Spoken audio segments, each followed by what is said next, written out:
और उसकी पत्नी टूनी की एक छोटी बेटी थी जिसका नाम टुनटुनी था। टुन्नू और टूनी जंगल में सामान बेचकर अपना गुजारा करते थे और वहीं जंगल की एक छोटी सी डाल में रहकर अपना गुजारा कर रहे थे। टूनी दोबारा गर्भवती थी, इसलिए वो डाल के आसपास ही आते जाते पंछियों को सामान बेचती थी।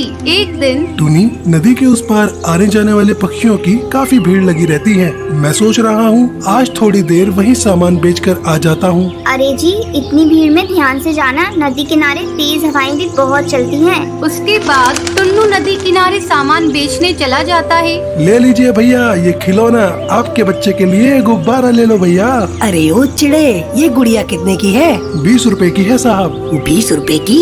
10 रुपए की लगा, बता दे रहा है या नहीं? तभी इतनी देर में तेज हवाएं शुरू हो जाती हैं। ले लो, आप 10 रुपए ही दे दो। टुन्नू 10 रुपए लेकर जैसे ही हरी काका को गुड़िया पकड़ा कर पलटता है, एक तेज हवा का झोंका उसे सीधे अपने साथ नदी में ले जाता है। टुन्नू वही नदी में डूबकर मर जाता है। टुन्नू के साथ एक कालू नाम का कौवा था जो टुन्नू के साथ सामान बेचता था। वो ये दुर्घटना देख लेता है और टूनी को बताता है।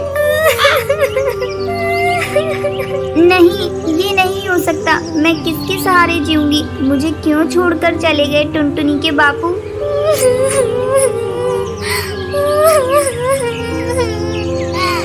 बापू, आप कहाँ चले गए? बोलो बापू। टूनी टुनटुनी के हाथ से टुन्नू का अंतिम संस्कार करती है। टुन्नू के मर जाने के बाद टूनी बिल्कुल अकेली हो गई थी। एक दिन टूनी अपनी बेटी टुनटुनी और गोद की बच्ची को लेकर दिन भर जंगल में गुब्बारे बेचती थी। एक दिन टुनटुनी, तू यहीं पिंकी के पास रहना।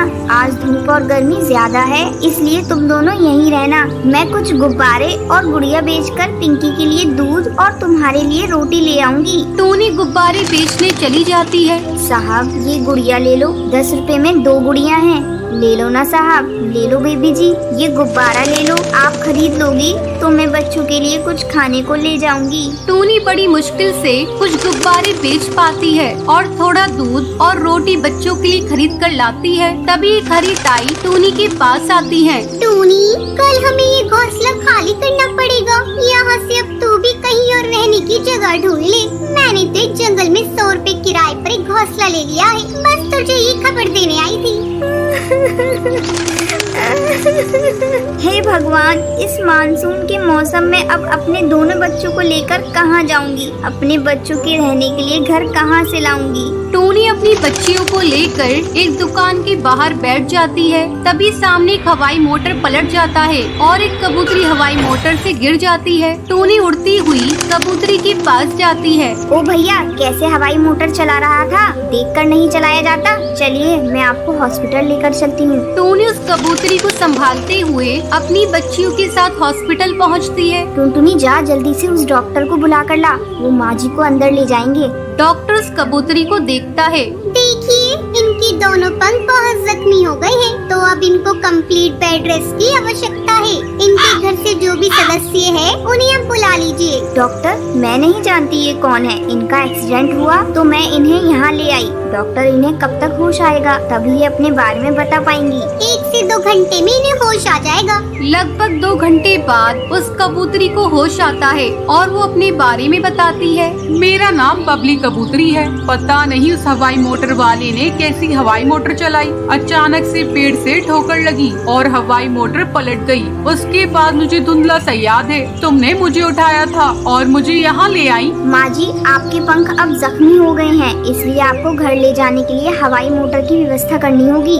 बेटी, मेरे पति अपने बिजनेस के काम से दूसरे जंगल गए हुए हैं। मेरी एक सहायता करो, हवाई मोटर से घर तक पहुंचने में मेरी मदद कर दो। डॉक्टर, मैं बिल अकाउंट से भर दूंगी, आप एक हवाई मोटर की व्यवस्था करा दीजिए। माँ जी, आप बिल्कुल भी चिंता मत करिए, मैं आपके साथ ही चलूंगी। टूनी बबली कबूतरी को हवाई मोटर में घर तक लेकर आती है। बबली कबूतरी को उस वक्त एक सहारे की बहुत जरूरत थी, जो टूनी के रूप में उन्हें मिली। घर पहुंचकर बबली कबूतरी अपने पति बंटी कबूतर को फोन पर सारी बात बताती है। टूनी, मैंने अपने पति को फोन कर दिया है, वो कल सुबह ही आ रहे हैं। क्या तुम कल सुबह तक मेरे पास रह सकती हो? टूनी बबली कबूतरी की बातों को सुनकर रोने लगती है। क्या हुआ टूनी, तुम अचानक रोने क्यों लगी? कोई जबरदस्ती नहीं है बेटी, तुम अगर नहीं रुकना चाहती तो कोई बात नहीं, और फिर तुमने इतना कुछ किया है मेरे लिए। टूनी बबली कबूतरी को अपने रोने का असली कारण बताती है और अपनी जिंदगी की सारी आप बीती सुनाती है, जिसे सुनकर बबली कबूतरी की आंखों में आंसू आ जाते हैं। आप ही बताइए, अब मैं क्या करूं? अपने इन छोटी बच्चियों को लेकर कहां जाऊं? चिंता मत करो बेटी, भगवान सब ठीक करेंगे। वहाँ सामने मेरी रसोई है, तुम वहाँ जाकर अपने लिए भी भोजन बनाओ, मेरे लिए भी, और इन बच्चियों को भी खिलाओ। कब से तुम मेरी वजह से भूखी हो और बच्चियाँ भी तुम्हारे साथ भूखी है। अम्मा जी, पहले आप अपनी दवाई ले लीजिए, और आपको किसी भी चीज की जरूरत हो तो मुझे आवाज लगा देना। टूनी बबली कबूतरी और टुनटुनी को खाना देती है और पिंकी के लिए भी खिचड़ी गरम करती है। अगले दिन जब बंटी कबूतर वापस आता है तो उसे सारी बात पता चलती है। वो भी टूनी का धन्यवाद करता है। टूनी बेटी, तुमने बबली कबूतरी के लिए इतना सब कुछ किया,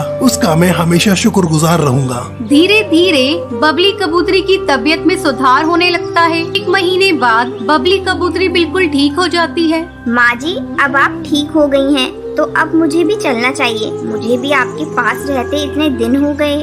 आपसे इतना प्यार पाकर धन्य हो गई। आपने मेरी बच्चियों को इतना प्यार दिया, इतना दुलार दिया, इसके लिए मैं सदैव आपकी आभारी रहूंगी।